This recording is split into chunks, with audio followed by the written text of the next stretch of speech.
الحمد لله رب العالمين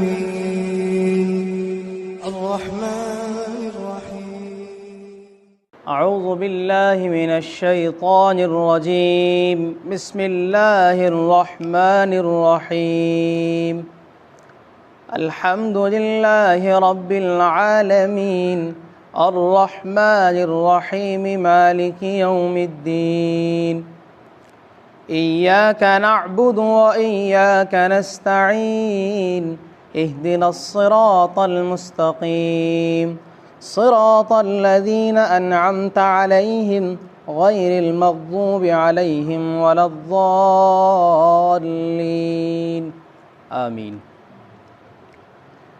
میں پناہ مانگتا ہوں اور میں پناہ میں آتا ہوں اللہ کی شیطان مردود سے۔ میں شروع کرتا ہوں اللہ کے نام سے جو بڑا مہربان نہایت رحم کرنے والا ہے۔ تمام تعریف اس اللہ کے لیے ہے جو تمام عالموں کا پالنہار ہے، اور وہ اللہ بڑا رحمان ہے اور نہایت رحم کرنے والا ہے۔ وہ اللہ قیامت کے دن کا مالک ہے۔ ہم تیری ہی عبادت کرتے ہیں اور تجھ سے ہی مدد چاہتے ہیں۔ ہم کو سیدھا راستہ دکھا اور ہم کو ان لوگوں کے راستے پر چلا جن لوگوں پر تو نے انعام کیا، نہ کہ ان لوگوں کے راستے پر کہ جن پر تو نے غضب نازل کیا اور جو گمراہ ہیں اور بھٹکے ہوئے ہیں۔ یہ سورہ فاتحہ ہے۔ کیا ہے یہ؟ سورہ فاتحہ۔ یہ مکہ مکرمہ میں نازل ہوئی ایک قول کے مطابق، اور ایک قول کے مطابق مدینہ منورہ میں نازل ہوئی، اور ایک قول کے مطابق یہ سورت 2 مرتبہ نازل ہوئی۔ اس سورت کے اندر 7 آیات ہیں، اور یہ 7 آیات پورے قرآن کریم کا خلاصہ ہے۔ یعنی اللہ نے سورہ فاتحہ کی چھوٹی سورت کے اندر پورے قرآن کریم کو سمو دیا ہے، اور پورا قرآن کریم اس سورہ فاتحہ کی تفسیر اور خلاصہ ہے۔ اجمالاً اللہ نے پورے قرآن کے مضامین کو سورۃ الفاتحہ میں ذکر کر دیا۔ یہ بڑی اہم سورت ہے۔ اس سورت کو سب سے پہلے جو لکھا گیا ہے قرآن کریم میں، ایک تو یہ وجہ ہے کہ یہ سورت مکمل طور پر قرآن کریم میں سب سے پہلے نازل ہوئی ہے، مکمل طور پر، ورنہ اس سے پہلے قرآن کریم کی متعدد آیات نازل ہوئی ہیں، کبھی 5 کبھی 6 کبھی 7، لیکن مکمل کمپلیٹلی طور پر یہ سورت ایک بار میں نازل ہوئی ہے، اسی لیے اس کو قرآن کریم میں سب سے شروع میں رکھا گیا۔ دوسری وجہ یہ ہے کہ اس کو سب سے پہلے اس لیے رکھا گیا کہ جب قرآن کریم پڑھنے والا کوئی انجان آدمی قرآن کریم سے ہدایت چاہنے والا ہو، تو جب وہ قرآن کریم کو پڑھے تو سب سے پہلے اللہ کی ذات اور صفات کا اعتراف کرے اور ان کو مانے، پھر آگے بڑھے۔ اس لیے اللہ نے اس سورت کو سب سے پہلے جو ہے قرآن کریم کی موجودہ ترتیب کے اعتبار سے رکھا ہے۔ یہ اس سورت کے بہت سارے نام ہیں۔ علامہ سیوطی رحمہ اللہ نے الاتقان، سائڈ آ جاؤ، سامنے آ جاؤ نا تاکہ اور سمجھ میں آ سکے۔ علامہ سیوطی رحمہ اللہ نے اس سورت کے تقریباً 25 نام ذکر کیے ہیں۔ اس کو سورۃ الفاتحہ بھی کہا گیا، ام الکتاب بھی کہا گیا، ام القرآن بھی کہا گیا، 7 مثانی بھی کہا گیا، سورۃ السوال بھی کہا گیا، اور سورۃ الشفا بھی کہا گیا۔ آپ نے دیکھا ہوگا کہ اپنے محلوں میں عالموں سے سنا ہوگا، اور جو پڑھے لکھے لوگ ہیں کہ جی دم کر دیجئے، تو وہ لوگ جو ہیں سورہ فاتحہ کو پڑھتے ہیں اور دم کر دیتے ہیں۔ کیوں؟ اس لیے کہ اللہ نے اس کے اندر شفا رکھی ہے۔ حضور اکرم صلی اللہ علیہ وسلم نے فرمایا، متعدد احادیث میں وارد ہوا ہے کہ اگر بیمار آدمی پر دم کر دیا جائے سورہ فاتحہ کو پڑھ کر تو وہ آدمی شفا یاب ہو جاتا ہے۔ تو فائدہ اس کا یہ ہے۔ پھر حضور اکرم صلی اللہ علیہ وسلم نے فرمایا کہ اگر انسان رات کو سوتے ہوئے سورہ فاتحہ پڑھ لے اور سورہ اخلاص پڑھ لے تو کیا ہوتا ہے؟ پوری رات اس کی حفاظت ہوتی ہے سوائے موت سے۔ تو یہ سورۃ الفاتحہ بڑی اہم سورت ہے، اور اس کی معنویت اور جامعیت کے لیے اتنا ہی کافی ہے، اور اس کی فضیلت کے لیے اتنا ہی کافی ہے کہ یہ سورت جو ہے نماز کی ہر رکعت میں پڑھی جاتی ہے۔ آدمی نماز کوئی سی پڑھ لے، نفل پڑھے، فرض پڑھے، سنت پڑھے، کچھ بھی پڑھے، نماز کی ہر رکعت میں سورہ فاتحہ کا پڑھنا ضروری ہے۔ اگر انسان سورہ فاتحہ نہیں پڑھے گا تو کیا ہوگا؟ نماز میں نقص لازم آئے گا، اور نماز کا اعادہ کرنا پڑ سکتا ہے، اور بعض صورتوں میں نماز کو جو ہے سجدہ سہو سے مکمل کیا جاتا ہے۔ تو بہرحال یہ بہت اہم صورت ہے، اور اس سے پہلے اعوذ باللہ من الشیطان الرجیم پڑھنا ضروری ہے، تاکہ جب انسان قرآن کریم کو پڑھنے بیٹھے تو پہلے اپنے دل کو شیطانی وسوسوں سے پاک کرے، اور پھر اپنے دل کو اللہ کے نام سے مزین کرے، پھر اللہ کا کلام پڑھے۔ تو اعوذ باللہ من الشیطان الرجیم میں کیا ہے؟ اپنے دل کو شیطانی وسوسوں سے پاک کرے، اور بسم اللہ الرحمن الرحیم میں کیا ہے؟ اپنے دل کو، اپنے قلوب کو، اپنے قلب کو اللہ کے نام سے مزین کرے، پھر کیا پڑھے؟ الحمدللہ رب العالمین، کہ تمام تعریف اللہ کے لیے ہیں۔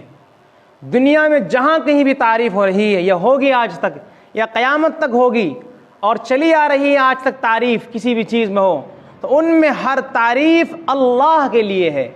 مثلا کسی انسان نے بلڈنگ بنائی تو تعریف بلڈنگ کی نہیں ہوگی، بلکہ تعریف مستری کی ہوگی کہ کیا خوب مستری ہے۔ مثلا تاج محل بنایا مستری نے، تو اس میں کمال جو تاج محل کا نہیں ہے، بلکہ کمال اس مستری کا ہے۔ اس کے بارے میں آتا ہے کہ اس کے ہاتھ کاٹ دیے گئے تھے، تو کیا وجہ ہے کہ تعریف اس مستری کی ہوئی، اس بنانے والے کی ہوئی۔ تو پوری کائنات جو سجی ہوئی ہے، جو بیل بوٹے ہیں، سیارے، ستارے، زمین و آسمان، سمندر، چاند، سورج جو موجود ہے، یہ سب کیوں ہے؟ اللہ کی وجہ سے ہے، اس میں تعریف اللہ کی ہے۔ تو اللہ نے کیا فرمایا؟ الحمدللہ رب العالمین، کہ تمام تعریف اس اللہ کے لیے ہے جو تمام عالموں کا پالنہار ہے۔ بات سمجھ میں آ رہی ہے؟ کہ تمام عالموں کا پالنہار ہے۔ اب سمندر ہو، انسان ہو، جنات ہو، حیوان ہو، نباتات ہو، جمادات ہو، اس کے اوپر چاند، سورج، سیارے، ستارے، اس کے علاوہ زمین میں بے شمار مخلوقات ہیں اللہ کی۔ ہر مخلوق ایک عالم ہے، ہر مخلوق ایک عالم ہے۔ مفسرین نے یہاں تک لکھا ہے کہ پوری دنیا میں 80,000 عالم ہیں، ایک نے لکھا ہے کہ 40,000 عالم ہیں، ایک نے کہا ہے، اللہ کہتا ہے کہ کسی کو نہیں معلوم کتنے عالم ہیں۔ وَمَا يَعْلَمُ جُنُودَ رَبِّكَ إِلَّا هُوَ، اللہ کے لشکروں کو کوئی نہیں جانتا، معلوم نہیں کتنے عالم ہوں گے۔ خیر، تو تمام عالموں کا رب کون ہے؟ وہ اللہ ہے۔ رب کسے کہتے ہیں؟ جو موقع کی مناسبت سے جیسا چاہے، جب چاہے انسان کو وہ چیز فراہم کرے جس کو اس چیز کی ضرورت ہو، اسے رب کہتے ہیں۔ وہ صرف ایک ذات ہے، وہ اللہ ہے۔ اللہ جو ہے ماں کے پیٹ میں بچے کو کیا پہنچاتا ہے، معلوم نہیں کیا دیتا ہوگا۔ بچہ ماں کی گود میں دودھ دیتا ہے، اس کی مقدار کے مطابق، بڑا ہوتا ہے تو کچھ اور کھاتا ہے، پھر کچھ اور کھاتا ہے۔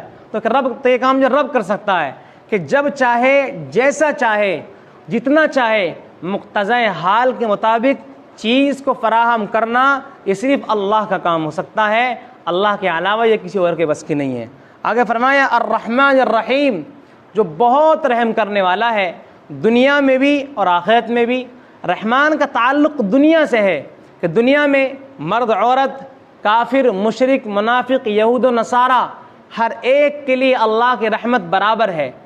کافر بھی کھانا کھاتا ہے، مشرک بھی کھانا کھاتا ہے، انسان بھی، مومن بھی کھانا کھاتا ہے، تو ہر ایک کے لیے اللہ کی رحمت برابر ہے۔ ہر ایک سورج برابر لیتا ہے، ہر ایک جو ہے سانس برابر لیتا ہے، ہر ایک چاند کی روشنی برابر محسوس کرتا ہے۔ تو کیا ہے؟ یہ اللہ کی رحمت دنیا میں بھی ہے، لیکن آخرت میں رحیم ہے، وہ رحیم یعنی خالص اور خالص۔ آخرت میں جو رحمت ہوگی، رحیم کا جو صفت ہوگی، وہ صرف مومنوں کے لیے ہوگی، کیونکہ وہاں پر بدلہ دیے جانا ہے انسان کو، اس کے کرے کیے گا۔ آگے فرمایا مالک یوم الدین، واللہ قیامت کے دن کا مالک ہے، کہ جہاں پر انسان سے اس کے جو دنیا میں کیا ہے اس کا حساب لیا جائے گا، ایک ایک چیز کا وہاں پر حساب لیا جائے گا کہ انسان نے دنیا میں کیا کیا ہے۔ تو اللہ نے ہمیں بتا دیا ہے کہ یاد رکھنا انسان، اللہ تعالیٰ ہر انسان کو نماز میں یاد دلا رہا ہے کہ اللہ سے بچ کر نہیں بھاگو گے کہیں بھی، آپ قیامت میں ضرور پکڑے جاؤ گے، اس لیے ٹھیک ٹھیک عبادت کرو اور ٹھیک ٹھیک جو ہے دنیا میں رہتے ہوئے اللہ کی بندگی کرتے رہو۔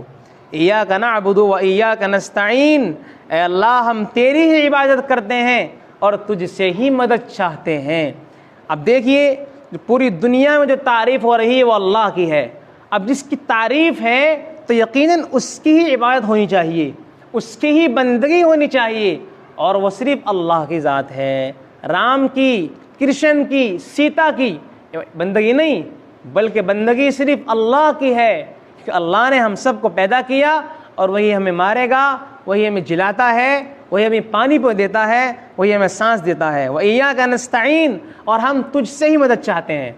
آج لوگوں نے کیا کر لیا کہ لوگوں نے اپنے پیروں کو اپنا معبود بنا لیا ہے، کوئی اس سے مانگتا ہے بارش کی دعا، کوئی اس سے کھانا مانگتا ہے، کوئی اس سے کپڑا مانگتا ہے، کوئی اس سے پیسہ مانگتا ہے۔ نہیں بھائی نہیں، یہ شرک ہے اللہ کے ساتھ۔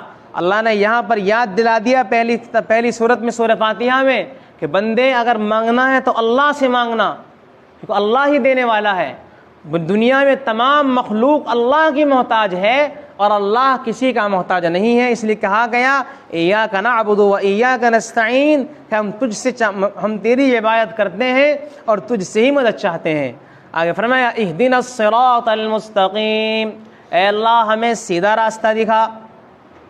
سیدھا راستہ کون سا ہے؟ صراط الذین انعمت علیہم، ان لوگوں کا راستہ دکھا جن پر تو نے انعام کیا۔ اللہ فرماتا ہے وَمَن يُطِعِ اللَّهَ وَالرَّسُولَ فَأُولَٰئِكَ مَعَ الَّذِينَ أَنْعَمَ اللَّهُ عَلَيْهِم مِّنَ النَّبِيِّينَ وَالصِّدِّيقِينَ وَالشُّهَدَاءِ وَالصَّالِحِينَ وَحَسُنَ أُولَٰئِكَ رَفِيقًا، وہ کون لوگ ہیں؟ انبیاء ہیں، صدیقین ہیں، شہداء ہیں، صالحین ہیں، یہ نیک لوگ ہیں۔ اگر انسان انبیاء کے راستے کو فالو کرے گا، شہداء کے، نیک لوگوں کے، سچ بولنے والوں کے راستے کو مانے گا، یہ آدمی کامیاب ہے۔ آگے فرمایا کہ غیر المغضوب علیہم ولا الضالین، کہ ہمیں ان لوگوں کے راستے پر نہ چلا جن پر آپ نے غضب ڈھایا ہے، جن کو آپ نے گمراہ کر دیا ہے۔ یہ کون لوگ ہیں؟ یہود نصارہ ہیں، یہود۔ فباءوا بغضب من اللہ، ان پر اللہ کا غضب نازل ہوا ہے۔ کیوں؟ اس لیے کہ ان لوگوں نے شریعت میں خرد برد کر دی تھی، انہوں نے شریعت کو اپنے عین مطابق بنا لیا تھا، اپنی خواہشات کے مطابق شریعت کو بنا لیا تھا۔ ایک بات یاد رکھنا، بات یہ ہے جو انسان جاننے والا ہو اور جانتے ہوئے غلطی کرے وہ ڈبل مجرم ہوتا ہے۔ جو انسان جانتے ہوئے بھی غلطی کرے وہ انسان ڈبل مجرم ہوتا ہے۔ یہ یہود خبیث ملعون جناب رسول اللہ صلی اللہ علیہ وسلم کو جانتے ہوئے بھی نبی نہیں مانتے تھے۔ قرآن نے کہا نا الذین یعرفونہ کما یعرفون ابناءہم، کہ یہ تو کہ یہود تو جو ہیں نبی کو اپنے بیٹوں کی طرح سمجھتے ہیں، کہ جس طرح ہمارے بیٹے ہیں اس طرح یہ محمد کو نبی مانتے ہیں، کہ یقیناً محمد نبی ہے اللہ کی جانب سے۔ تو یہود جو ہیں جس طرح اپنے بیٹوں کو بیٹا مانتے ہیں، اس طرح محمد رسول اللہ صلی اللہ علیہ وسلم کو نبی پہچانتے ہیں، لیکن پہچاننے کے باوجود یہ لوگ انکار کرتے ہیں۔ تو اللہ نے کیا فرمایا؟ مغضوب علیہم، یہ لوگ غضب کے مستحق ہیں۔ تو اللہ نے کیا کیا؟ فباءوا بغضب من اللہ، کہ ان پر اللہ کا غضب نازل ہوا۔ آج دیکھیں کہ دنیا میں بلکہ رسول اللہ کے زمانے سے لے کر یہ لوگ بڑے مجرم لوگ پیدا جو شمار ہوئے ہیں، اور آج تک یہ لوگ بڑے مجرم ہیں۔ ان کی تعداد دنیا میں کل 80 کروڑ کے قریب ہے، لیکن یہ لوگ بڑے فسادی ہیں، بڑے شریر ہیں، بڑے ملعون یہ لوگ ہیں۔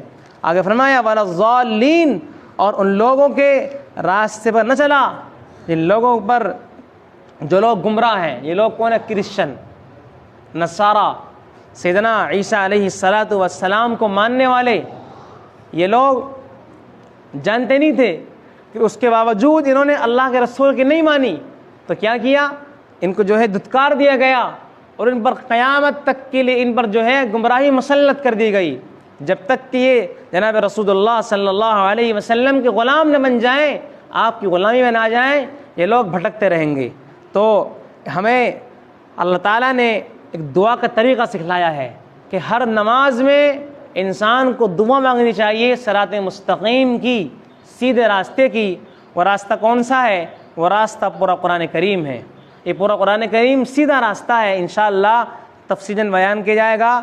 اور وہ راستہ کس کا ہے؟ انبیاء کا راستہ ہے، صدیقین کا راستہ ہے، شہداء کا راستہ ہے، نیک لوگوں کا راستہ ہے۔ اللہ تعالی ہم سب کو نیک لوگوں کے راستے پر چلنے کی توفیق عطا فرمائے، اور اللہ کو اپنا رب مانتے ہوئے، اپنا حقیقی معبود مانتے ہوئے اس کی پرستش کرنے کی توفیق عطا فرمائے۔ وآخر دعوانا الحمدللہ رب العالمین۔